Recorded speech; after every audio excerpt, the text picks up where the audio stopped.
Partimos nuestro programa contándoles respecto al Nakba, que ocurrió en Palestina a partir del año 48, pero según muchos Fuad, el Nakba en sí partió hasta un poquito antes. Eso y algunos otros temas más vamos a conversar hoy día con Fuad Dawabe, que nos acompaña aquí en Palestina por siempre. El año 48, además de partir lo que es el Nakba palestino, es el año del nacimiento en que nació Fuad. Sí, Bienvenido, Fuad, a Palestina por siempre. Fuad, ¿qué significa aquellos que como tú nacieron a partir del año 48? ¿Son ciudadanos palestinos? ¿Son refugiados? ¿Qué son? ¿Son apátridas? No, apátridas no, de ninguna manera. Somos un pueblo cuya identidad es bien clara y data de hace 10.000 años atrás, de historia conocida. Somos los creadores de la primera ciudad de Estado en el mundo, como lo fue Jericó. Por lo tanto, tenemos nuestro territorio definido y nuestra identidad también definida. Por lo tanto, yo no acepto el término refugiados, ni mucho menos apátrida.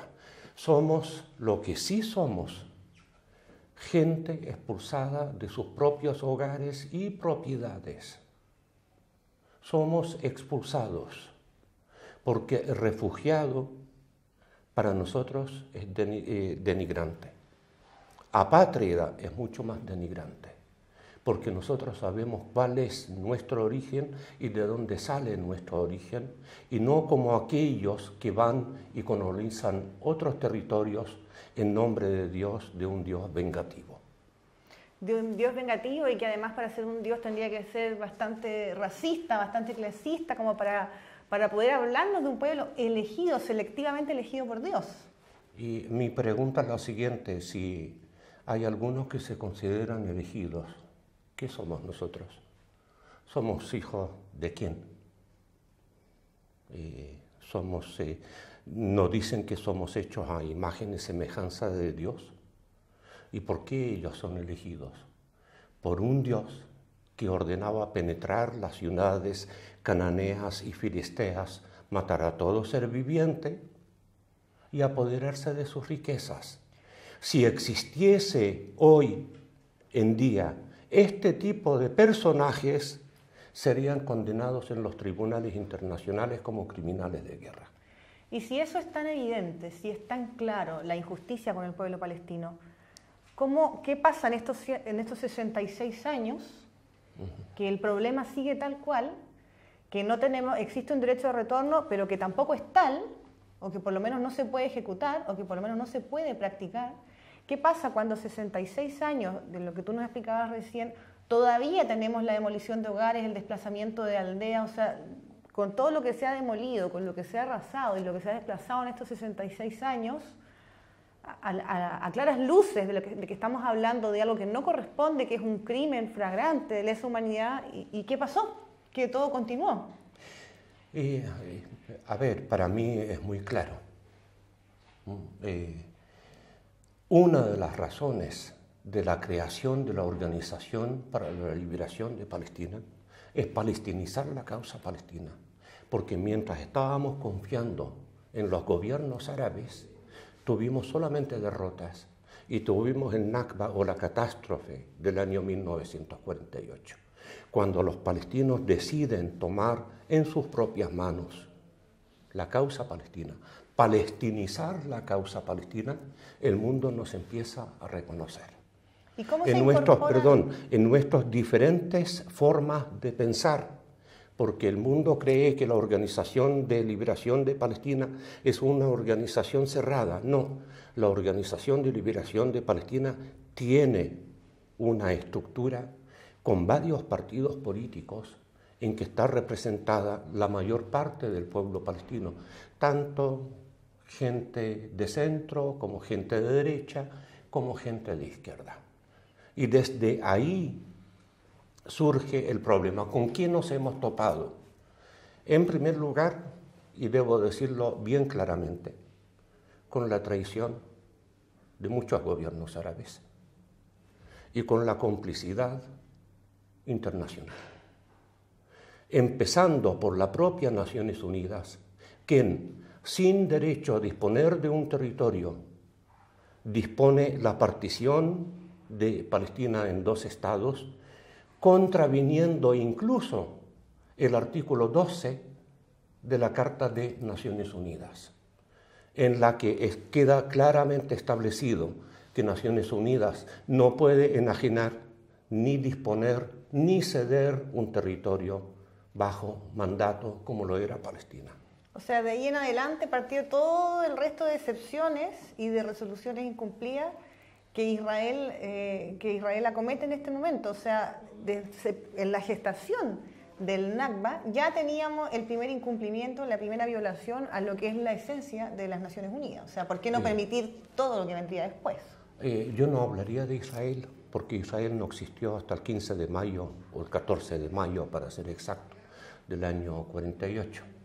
Podemos hablar que las bandas armadas sionistas y el gobierno británico, con la intervención directa, no la complicidad, la intervención directa del gobierno británico, más el de Estados Unidos y de Francia, hicieron todo lo posible por crear un Estado artificial como es el Estado de Israel. Y las bandas armadas sionistas, representados por la agencia judía, no eran aún un Estado, y se le promete a una agencia, a un organismo, crear un Estado, el Estado de Israel. Por lo tanto, esas bandas armadas ha sido la única resolución de Naciones Unidas que han aceptado en su vida. Al mes, después de adoptar la resolución de Naciones Unidas, simplemente se toma una resolución, la 194, en la que se pide el retorno inmediato de los refugiados, y ya el nacido Estado de Israel se opone a ella. Y de ahí en adelante se opusieron a En todo lo demás ninguna, hasta el día de hoy. en ninguna, y para muestra un botón. Estados Unidos ha hecho del derecho a veto, lo ha usado 73 veces. 43 es para evitarle alguna sanción contra el Estado de Israel. Eso lo dice todo. Fuad, hay muchísimos temas que quisiera preguntarte, pero ya que partimos el programa hablando del Nakba y ahora tenemos la fortuna de tenerte a ti con nosotros aquí en Palestina por Siempre, que naciste en el año 48, que tuviste que salir de Palestina, ¿qué pasa con los que, tal como tú, me imagino, quieren volver a Palestina? ¿Qué pasa con el derecho de retorno?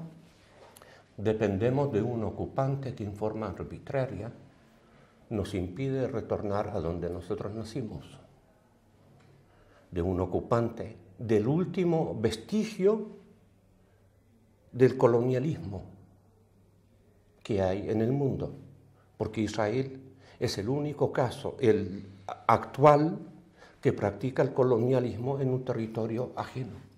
Y dependemos de este tipo de gobierno racista y colonialista para que nosotros podamos entrar en nuestro territorio, derecho sagrado que le ha sido negado a 7 millones de palestinos, de 12 millones de palestinos que existen en el mundo. Y han sido deportados varias personas. Deportados de su propia tierra. Y claro, en que entran y arbitrariamente el Estado de Israel dice este señor o esta señora no entra.